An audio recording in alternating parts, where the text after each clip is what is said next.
हमारी जिंदगी भी एक पहिए की तरह घूमती है। जहाँ से चीजें शुरू होती हैं वहीं पर आके ठहर भी जाती हैं।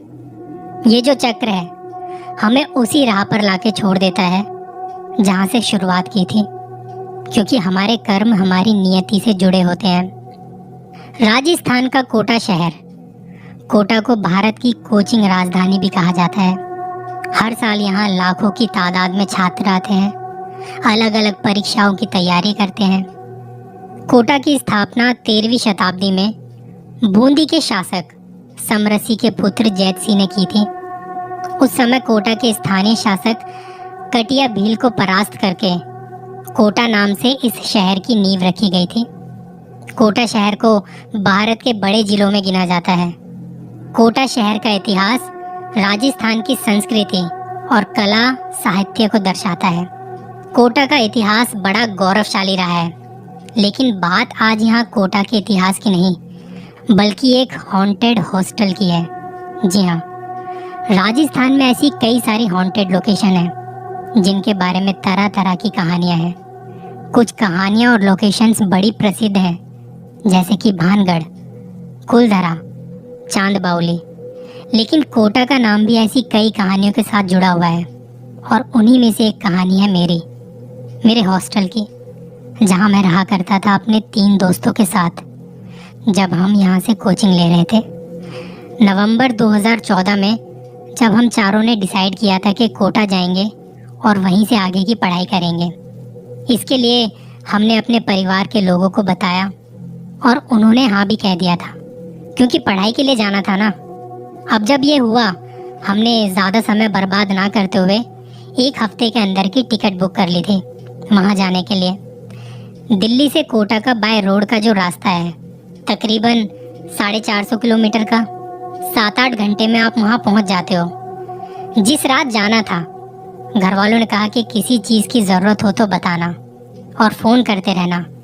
घर वालों से विदा लेके हम निकल पड़े वहाँ के लिए। रात की बस थी हमारी और सुबह तक आराम से पहुँच गए थे। अब वहाँ सबसे पहले काम था हमारा कोई हॉस्टल ढूंढना, और आपको वहाँ आसानी से हॉस्टल मिल भी जाते हैं, क्योंकि पूरे भारत से वहाँ स्टूडेंट्स आते हैं अपनी पढ़ाई के लिए। वहाँ की हवा में कुछ अलग सा एहसास था, मानो किताबों की सी महक फैल रही थी हर जगह। लोग आ रहे थे, जा रहे थे, लोगों की दिनचर्या शुरू हो चुकी थी। हमें जिस जगह हॉस्टल चाहिए था उस जगह के बारे में बताना उचित नहीं रहेगा, मुझे ऐसा लगता है। फिर लोगों का नज़रिया उस जगह को लेके वैसा ही बन जाता है, इसलिए मैं बताना नहीं चाहता। तो हमने सबसे पहले वहाँ हॉस्टल ढूंढा, जगह देखी कि कैसी है। अच्छा खासा पार्क था हॉस्टल के सामने, और हमें कमरा भी बालकोनी की साइड में मिल गया था। घर वालों को फ़ोन करके बताया कि हम पहुँच गए थे टाइम से और हमें हॉस्टल भी मिल गया है। हम चारों ने सबसे पहले ये डिसाइड किया कि 2-4 दिन यहाँ घूमेंगे, इस जगह को अच्छे से देखेंगे, कोचिंग सेंटर्स के बारे में पता करेंगे, फिर घर वालों को बताएंगे कि कहाँ एडमिशन लेना है। 2-4 दिन हमने ऐसा ही किया, जगह जगह जाते थे, वहाँ के बारे में पता करते थे और फिर एक डायरी में नोट कर लेते थे कि बाद में देखेंगे कौन सी जगह फाइनल करनी है। अब ये जो 4 दिन थे हमारे पास, ये बहुत महत्वपूर्ण थे। उस वक्त कुछ आदतें लग चुकी थी हमें, जैसे कि टाइम से सोना, खाना पीना, रात को टहल के आना, उसके बाद सो जाना, सुबह जल्दी से उठ जाना, बिल्कुल अच्छे बच्चों की तरह, क्योंकि हमें कुछ करना था वहाँ। सपने बड़े बड़े थे, कुछ बन के दिखाना था, तो अच्छी आदतें हमने जल्दी डाल ली थी। हम चारों रात को खा पी के टहलने के लिए हॉस्टल के सामने वाले पार्क में निकल जाते थे। 9-10 बजे के आसपास वहाँ पार्क में होते थे, और वो जगह बहुत शांत सी थी।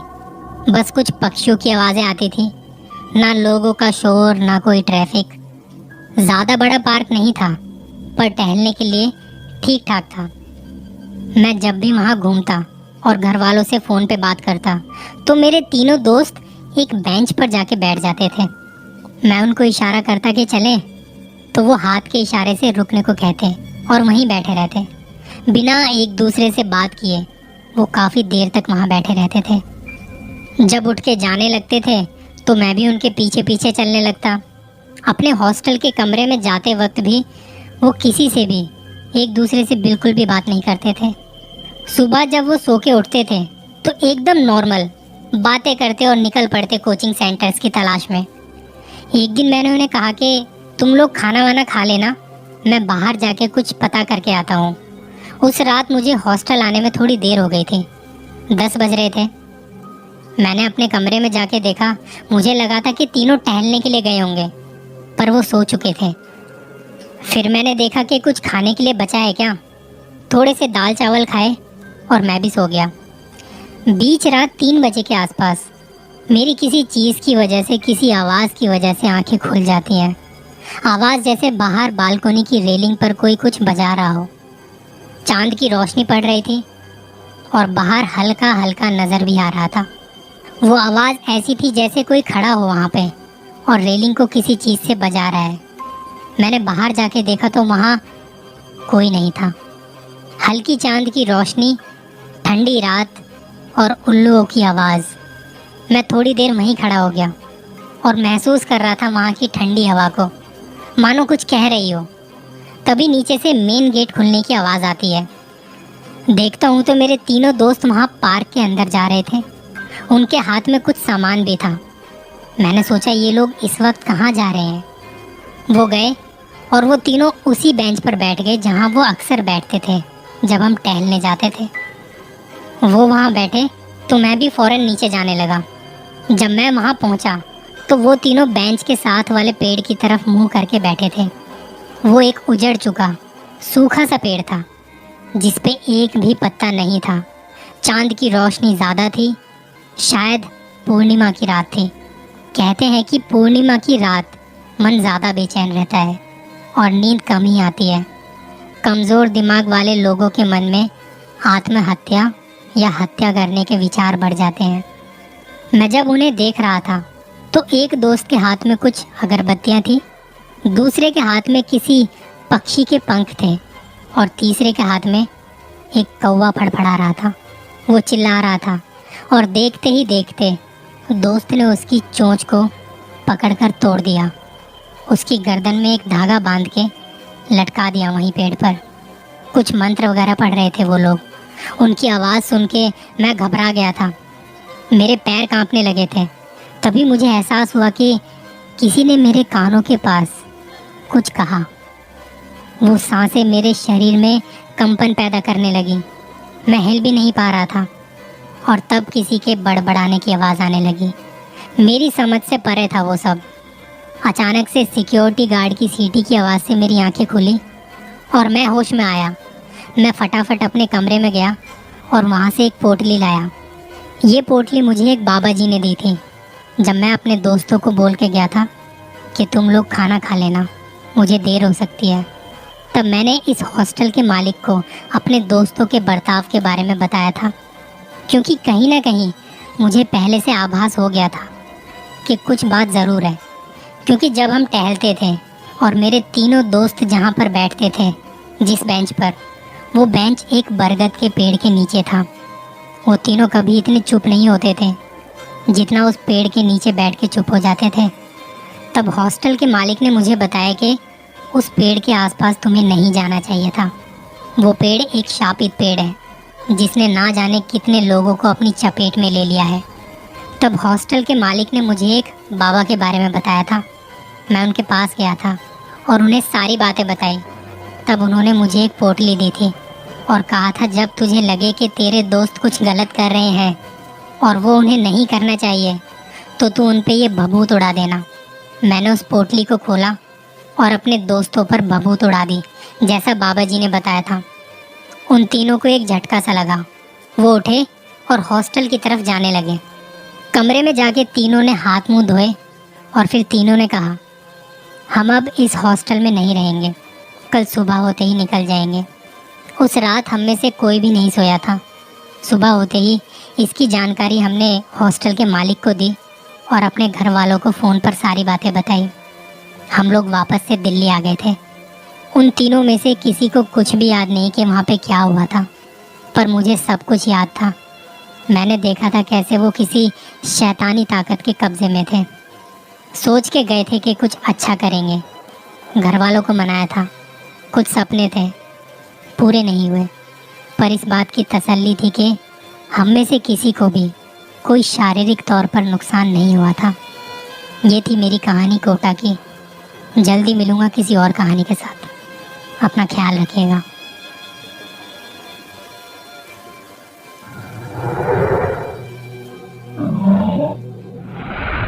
आज की दोनों कहानियाँ आपको डराएंगी भी और सोचने पर मजबूर भी कर देंगी कि क्या ऐसा भी होता है। पहली कहानी।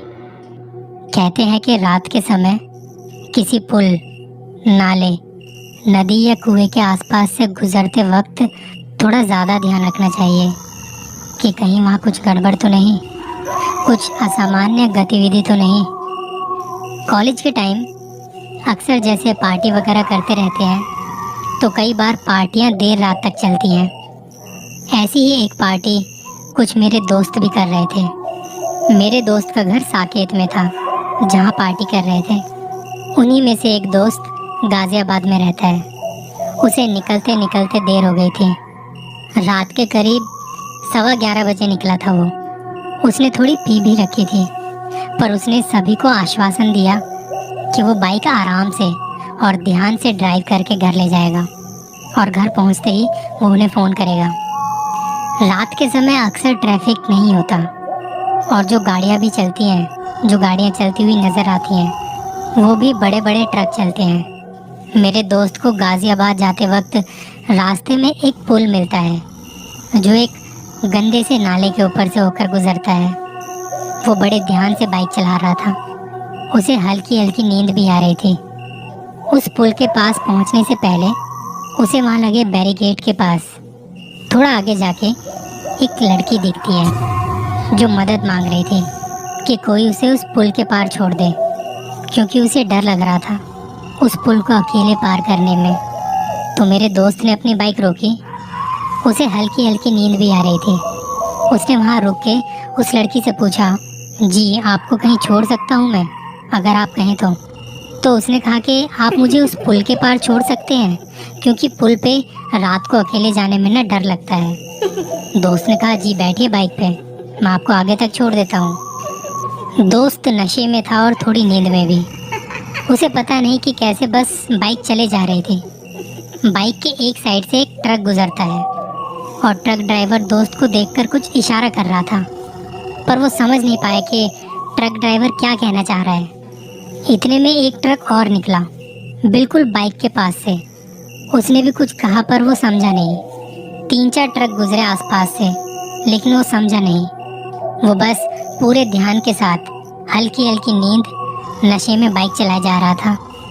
दोस्त को कुछ महसूस तो हो रहा था कि कुछ तो बात है और ये ट्रक वाले ऐसा क्यों कर रहे हैं। तभी एक ट्रक बाइक के पास से गुजर रहा था। उसमें एक सरदार जी थे। उन्होंने अपने ट्रक से एक डंडा निकाला और बाइक रोकने को कहा। दोस्त का बैलेंस बिगड़ा, उसकी बाइक साइड लगी रेलिंग से जा टकराई और वो गिर गई। सरदार जी ने देखा तो कंधे से खून बह रहा था। तब सरदार जी ने दोस्त के फ़ोन से लास्ट टाइल नंबर निकाल के उन्हें बताया कि ऐसे ऐसे इस लड़की को चोट लग गई है, आप हॉस्पिटल में आ जाओ। दोस्त लोग हॉस्पिटल आए और जब उसे भी होश आया तो उसने पूछा कि मैं यहाँ कैसे और मेरा कंधा इतना दर्द क्यों कर रहा है। तो दोस्तों ने बताया कि एक सरदार जी तुझे यहाँ लेकर आए थे। उन्होंने बताया कि तेरे पीछे एक लड़की बैठी थी जब तू उस पुल को पार कर रहा था। तुझे शायद पता नहीं चला, या तो तू नींद में था या नशे में, और जो लड़की तेरे पास तेरे पीछे तेरी बाइक पर बैठी थी वो तेरे कंधे को खाए जा रही थी। जब सरदार जी ने देखा तो अपना डंडा निकाला और बाइक रोकने को कहा। तेरी बाइक जब गिरी तो वो लड़की सरदार जी को घूर के देख रही थी। उसका मुंह, उसका पूरा मुंह तेरे खून से सना हुआ था और आंखें एकदम लाल थी। सरदार जी के साथ 2-3 लोग और वहाँ आए तो वो लड़की वहाँ से गायब हो गई और वो तब तुझे यहाँ पे इस हॉस्पिटल में लेके आ गए। दूसरी कहानी। ये बात तब की है जब मैं इस शहर में नया नया आया था। मैंने उस वक्त ये कहानी यहाँ के लोगों से सुनी थी। एक बूढ़ी सी औरत जिसके साथ कोई नहीं, ना पति ना कोई बच्चा। वो बिना व्हील चेयर के सहारे से चल फिर भी नहीं सकती थी। उसके पति की रहस्यमय मौत के बाद वो किसी ऐसे को ढूंढ रही थी जो उसकी देखभाल कर सके, जो उसके रोज़मर्रा के काम में मदद कर सके। और इन सब में खास बात ये थी कि घर की थी 2 मंजिल, और दोनों मंजिल अंदर से बस एक पुरानी सीढ़ी से जुड़ी हुई थी। जब इस बूढ़ी औरत को ऊपर से नीचे या नीचे से ऊपर जाने की ज़रूरत होती थी तो देखभाल करने वाले को इस कमज़ोर बूढ़ी औरत को एक बच्चे की तरह गोद में उठाकर सीढ़ियों से ऊपर नीचे ले जाना होता था। एक दिन पुलिस के पास इस बूढ़ी औरत का फ़ोन आया। एक हत्या हुई थी, और क्योंकि पुलिस की तैनाती के कारण पुलिस वाले कम थे, तब दिवाली की तैयारियों में लगे हुए थे और कातिल पहले ही घटना स्थल से भाग चुका था। तो शुरुआती जांच पड़ताल के लिए सिर्फ एक जासूस को भेजा गया। वहाँ पहुंचकर उसने बेल बजाई। काफ़ी देर हो गई, उसे लगा शायद बेल खराब होगी, तो उसने दरवाज़ा खटखटाया। अंदर से कोई जवाब ना आने पर जासूस ने थोड़ा धक्का लगाया और दरवाज़ा खुला। दरवाज़ा खुला तो उसने देखा कि देखभाल करने वाले का गला बुरी तरह से चीरा हुआ है और उसका शरीर जैसे खून से सना हुआ पहली मंजिल पर पड़ा हुआ है। वो बूढ़ी औरत व्हील चेयर में बैठी चुपचाप और बिना हिले उसकी लाश को ऐसे घूर रही थी जैसे किसी गहरे सदमे में हो। जासूस को उस औरत पर बिल्कुल भी शक नहीं हो रहा था। एक तो क्योंकि वो चल फिर नहीं सकती थी, और दूसरा इसलिए क्योंकि मर्डर के समय वो ऊपर ही फंसी हुई थी। उस जासूस ने अपने दस्ताने पहने, कुछ तस्वीरें ली वहाँ की, सबूतों के लिए अपने हाथ पैर मारे और शरीर को तब तक ढक दिया जब तक कि लाश की जांच पड़ताल करने वाले लोग नहीं आ जाते, जैसे आम तौर पर किसी मर्डर केस में होता है। अब उसने नीचे के फ्लोर से अपनी छानबीन शुरू कर दी। फिर बूढ़ी औरत से पूछा कि क्या वो ऊपर भी जाकर देख सकता है, तो बुढ़िया ने इस बात पर जोर देते हुए कहा कि वो पूरे समय ऊपर ही थी, और उसके अलावा उस दिन ऊपर कोई भी नहीं आया था। लेकिन इसके बावजूद भी जासूस सीढ़ियों से ऊपर की ओर जाने लगा, और बुढ़िया उसे आते देख चुपचाप एक तरफ हट गई। वहाँ सीढ़ियों के पीछे से एक पतला सा रास्ता था, जिसके साथ ही 3 बंद दरवाजे थे। उन तीनों दरवाज़ों को बारी बारी खोल कर देखा। पहला, खाली बेडरूम, कुछ नहीं। दूसरा, बाथरूम और कुछ नहीं। ये सब देख जब उसे कुछ सबूत नहीं मिल पा रहे थे तो वो बेचैन होने लगा और धीरे धीरे तीसरे कमरे का दरवाज़ा खोला, जहाँ वो बुढ़िया सोती थी। अंदर झांक के देखा तो उसे सब कुछ ठीक ठाक लग रहा था। एक अलमारी, बिस्तर और उसकी बगल में टेबल के ऊपर एक छोटा सा लैंप। वो बहुत गौर से कमरे की हर दीवार को जांचने लगा, लेकिन उसे जो मिला वो नहीं, पर बल्कि वो जो नहीं मिला, जिसकी वजह से वो जासूस चौकन्ना हो गया और उसका हाथ धीरे से अपनी बंदूक की तरफ बढ़ने लगा। ये इतनी छोटी सी चीज़ थी कि पिछली बार पति की हत्या के जांच के समय उन्होंने इस पूरी बात को नज़रअंदाज कर दिया था। ऊपर की तरफ, ऊपर वाली मंजिल पर कोई टेलीफोन नहीं था। अचानक से उसने एक शोर सुना और वो अपनी बंदूक हाथ में लिए बाहर दौड़ा। वो बाहर उस बुढ़िया की तरफ दौड़ा और जाके देखा तो अब बस वहाँ पे एक व्हील चेयर थी जो हिल रही थी। तो क्या वो बुढ़िया कोई डायन थी जो अपना रूप बदल के वहाँ रह रही थी और लोगों को अपना शिकार बना रही थी? आपको क्या लगता है? कमेंट्स करके ज़रूर बताना।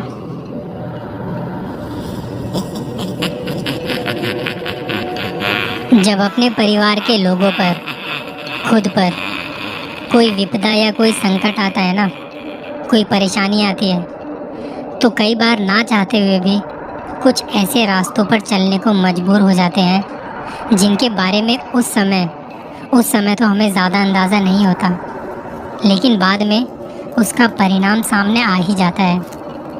बहुत बार वो परिणाम आपके पक्ष में होते हैं, लेकिन ज़्यादातर परिणाम आपके विरुद्ध होते हैं। करीब 14-15 साल पहले मेरी एक सहेली की मृत्यु के बाद मैं वो सदमा बर्दाश्त नहीं कर पाई।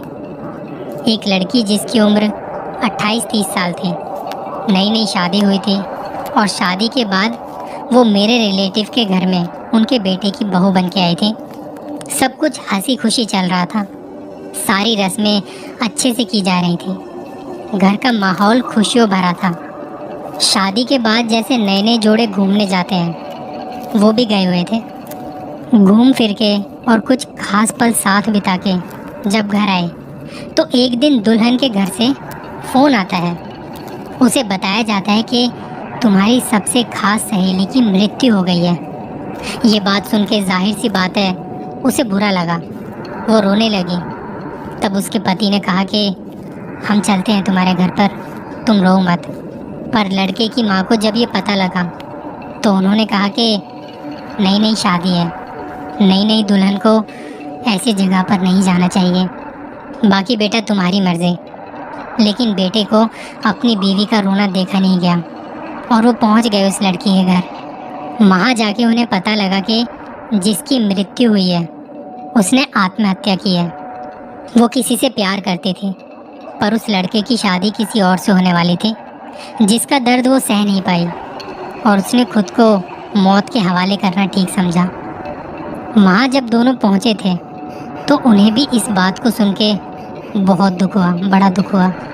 नई नई दुल्हन को उसकी पीड़ा समझ आ रही थी। वो 2 दिन वहीं रहे, अपने घर पर रुके रहे और फिर वापस आए। वापस आने के बाद माँ ने बहू और बेटे की शुद्धि की और फिर घर के अंदर प्रवेश करवाया। बहू जो थी उसने अपनी सबसे खास सहेली को खो दिया था, जिसका दुख उसे कई दिनों तक रहा।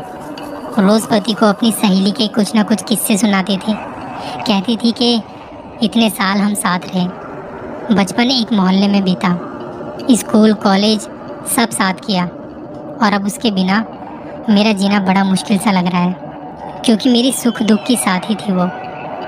अब धीरे धीरे कुछ दिन बीते और इस बात को भूलने लगे ये लोग। पर अब इस लड़की में जो नई नई दुल्हन बन के आई थी घर में, उसमें बहुत सारे परिवर्तन आने लगे। वो चिड़चिड़ी सी रहने लगी। काम करने में उसका मन नहीं लगता था। रात को नींद नहीं आती थी, दिन भर सोती रहती थी। खाना कभी तो बहुत सारा खाती थी तो कभी कुछ नहीं। वो कभी नॉनवेज खाती तक नहीं थी, लेकिन अब उसने नॉनवेज खाना शुरू कर दिया था। पति उसकी सारी हरकतों को नोटिस कर रहा था। उसने ये बातें अपनी माँ को बताई।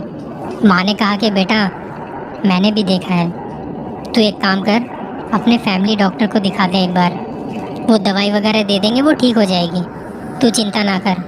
माँ को पता तो था कि कुछ गड़बड़ है, पर उसने अपने बेटे को कुछ ऐसा वैसा नहीं कहा। बेटा डॉक्टर के पास लेके गया। डॉक्टर ने चेकअप किया तो सब ठीक था। बस कहा कि थोड़ा रेस्ट करो, क्योंकि तुम्हारा शरीर ना थका थका सा लग रहा है। कुछ दवाइयाँ लिखी और वो वापस घर आ गए। जैसे जैसे डॉक्टर ने कहा था, उन्होंने दवाइयाँ लेना शुरू किया। दिन में तो दवाई लेने में कोई दिक्कत नहीं होती थी, लेकिन रात को जब वो दवाई लेती तो उसे उल्टी हो जाती और उसके बाद वो बस बेड पर पड़ी रहती, आंखें खोले हुए चीज़ों को देखती रहती, एकदम चुपचाप, एकदम शांत। उसका पति ये सब देख के बहुत परेशान सा रहने लगा। कुछ दिनों की ऑफिस से छुट्टी लेके उसने सोचा कि घर पर उसके साथ रहेगा। उसके साथ रहना ठीक समझा। वो उसकी देखभाल करता, खाना खिलाता था उसे, बहुत सारी उससे बातें करता था। लेकिन रात को वो अजीब सी हो जाती थी। एक दिन लड़के की माँ ने सोचा कि अपने घर के पास वाले पंडित जी के पास जाएंगी और बहू के बारे में कुछ उपाय पूछ के आएंगी। वो गई पंडित जी से मिलने और उन्हें बताया सब कुछ जो हो रहा था। पंडित जी ने सारी बात सुनी और थोड़ी देर बाद उन्हें बताया, बहू पर उसकी सहेली का साया है। ये बात सुनते ही माँ की हालत ख़राब हो गई, क्योंकि अब तक उसे लग रहा था कि उसकी तबीयत मौसम के बदलाव से गड़बड़ हुई है। और अब पंडित जी की बात सुन के उन्हें समझ आया कि जिस दिन उसकी सहेली की मौत हुई थी और जब दोनों वहाँ गए थे, उसके बाद से उसके शरीर में बदलाव आए हैं। पंडित जी ने कुछ उपाय बताए और वो वापस घर आ गई। रात हुई और खाना पीना खा के सब सोने चले गए अपने कमरों में। रात के तकरीबन 2:30 बजे के आसपास जब माँ पानी पीने उठी और अपने कमरे का दरवाज़ा खोला तो देखा कि बहू बरामदे में टहल रही है। ये देख के माँ पीछे हो गई, दरवाज़ा वापस से बंद किया और पसीना पसीना हो गई थी। सोच ही रही थी कि इस वक्त बहू क्यों टहल रही है। माँ ने अपना फ़ोन उठाया और बेटे को फ़ोन लगाया। बेटे ने थोड़ी देर में माँ का फ़ोन उठाया, कहा कि माँ क्या हुआ, इस वक्त फ़ोन कर रही हो? तो माँ ने बताया कि बेटा मैं अभी पानी पीने उठी थी तो देखा कि बहू बरामदे में टहल रही है। ये कोई टाइम है टहलने का? बेटे ने कहा क्या हुआ माँ, तुम्हारा वहम होगा, वो तो सो रही है मेरे साथ में ही। बेटे की बात सुन के माँ की सांसें चढ़ने लगी और उन्होंने दरवाज़ा दोबारा से खोल के देखा तो बरामदे में अब कोई नहीं था। अब माँ की प्यास वैसे ही बुझ चुकी थी और नींद भी आने का नाम नहीं ले रही थी। अगले दिन माँ ने अपने पति को और अपने बेटे को सारी बात बताई। दोनों ने कहा कि कोई बुरा सपना देखा होगा और इस बात को टाल दिया, पर माँ के दिमाग में ये बात शायद साफ थी कि उन्होंने बहू को ही देखा था और पंडित जी ने भी कहा था कि उसके ऊपर कोई साया है। दिन भर का काम निपटाने के बाद रात हुई। सबने साथ बैठ के खाना खाया और माँ की नज़र बार बार बहू पर जा रही थी। वो एकदम नॉर्मल लग रही थी, कोई अजीब बात नहीं थी। खाना खा के और थोड़ी देर बातें करने के बाद सब अपने अपने कमरों में सोने चले गए। माँ ने एक बार कमरे में जाने से पहले पलट के बहू की तरफ देखा तो देखा कि बहू उन्हीं की तरफ देख रही है और हंस रही है बड़ी अजीब तरह से। माँ ने खुद को जगाया और अपने कमरे में चली गई। आधी रात के वक्त जब बहू बेटे सो रहे थे तो माँ को बेचैनी सी होने लगी। बेटे को फ़ोन किया और कहा मुझे डर लग रहा है, तू एक बार यहाँ आ जा, मैं तुझे कुछ बताना चाहती हूँ। माँ की बात सुन के बेटा गया उनके पास और माँ ने उसे सारी बात बताई कि पंडित जी के पास गई थी और बहू के बारे में उन्होंने ये सब बताया है। तो बेटा कहता माँ ऐसा कुछ नहीं है, तुम्हारी बहू अब एकदम ठीक है, मैं कल से ऑफिस भी ज्वाइन कर रहा हूँ, आप भी ना खामखा परेशान हो रही हो, सब सही है। बेटा माँ को सुलाकर अपने कमरे में वापस आया और देखा तो उसकी बीवी बेड पर नहीं थी। उसने आवाज़ दी, बाथरूम से पानी की आवाज़ आ रही थी। उसे लगा कि शायद वहीं होगी। थोड़ी देर इंतज़ार करने के बाद उसने दरवाज़ा बजाया पर अंदर से कोई रिप्लाई नहीं आया। उसने थोड़ा धक्का मारा तो दरवाज़ा खुद खुल गया पर अंदर कोई नहीं था। उसने पूरा कमरा छान मारा पर वहाँ कोई नहीं था। वो आवाज़ देता हुआ बाहर आया। उसने किचन में देखा, बालकोनी में देखा, उसे वो नज़र नहीं आई। बस अब डाइनिंग हॉल बचा था। जब वहाँ गया और जो उसने देखा वो नज़ारा कुछ और ही था। खाने के टेबल पर उसकी बीवी खड़ी होके बाल खोल के गोल गोल घूम रही थी। जैसे ही उसका नाम पुकारा वो रुक गई और कुछ गुनगुनाने लगी। वहाँ की लाइट जलाते ही वो टेबल पर गिर गई। बेटे की आवाज़ सुन के मम्मी पापा भी आ गए थे। उन्होंने भी देखा और पूछा कि क्या हुआ बेटा, ये सब क्या है। सबसे पहले उसे बेड पर लिटाया, वो बेहोश थी। बेटे ने अपनी मम्मी पापा को सारी बात बताई। माँ ने कहा कि बेटा मैंने तो पहले ही कहा था कि बहू पर कुछ है, कुछ साया है। पंडित जी ने भी यही कहा था। जैसे तैसे रात निकली और अगले दिन देखा तो बहू का शरीर नीला पड़ चुका है। उसकी बॉडी पर नीले नीले रंग के निशान बने हुए थे, जैसे किसी ने उसको बहुत चोट पहुंचाई हो। माँ ने अब पंडित जी को घर पर ही बुला लिया और पंडित जी ने सब कुछ देख दाख के कहा बहू को बचाना मुश्किल है, इसे किसी तांत्रिक को दिखाओ, वही कुछ कर सकते हैं। मेरे कुछ दायरे हैं, मैं उसके आगे कुछ करूँगा तो वो उपाय उल्टे भी हो सकते हैं, कहीं बहू को नुकसान ना हो जाए। पंडित जी ने अपनी जानकारी में जो तांत्रिक थे उनका पता बताया और उन्हें जाके वहाँ सारी बात बताई। वो उनके साथ वापस घर आए। उन्होंने बहू की हालत देखते ही कहा इसके पीछे इसकी सहेली पड़ी हुई है, वो इसे अपने साथ ले जाके ही रहेगी। कुछ भी उपाय करना बड़ा मुश्किल है, फिर भी अपनी तरफ से कोशिश करके देखूंगा मैं। अब घर वालों के चक्कर कभी डॉक्टर के यहाँ लगते तो कभी तांत्रिक के यहाँ। डॉक्टर कहते कि रिपोर्ट नॉर्मल है और तांत्रिक कुछ और ही बताते थे। दिन बीतते गए और बहू कमज़ोर पड़ती गई। कोई भी उपाय काम नहीं कर रहा था। एक रात पूरा परिवार बहू के साथ बैठा था। क्योंकि बहू ने कहा कि मुझे डर लग रहा है, आप लोग मुझे अकेले मत छोड़ के जाना। कभी तो वो अजीब सी हंसी हंसने लगती तो कभी रोने लगती। घर वाले उसकी ये हालत देख के अपने आंसू नहीं रोक पा रहे थे। तांत्रिक को भी घर पर बुलाया हुआ था, वो अपने उपाय कर रहे थे।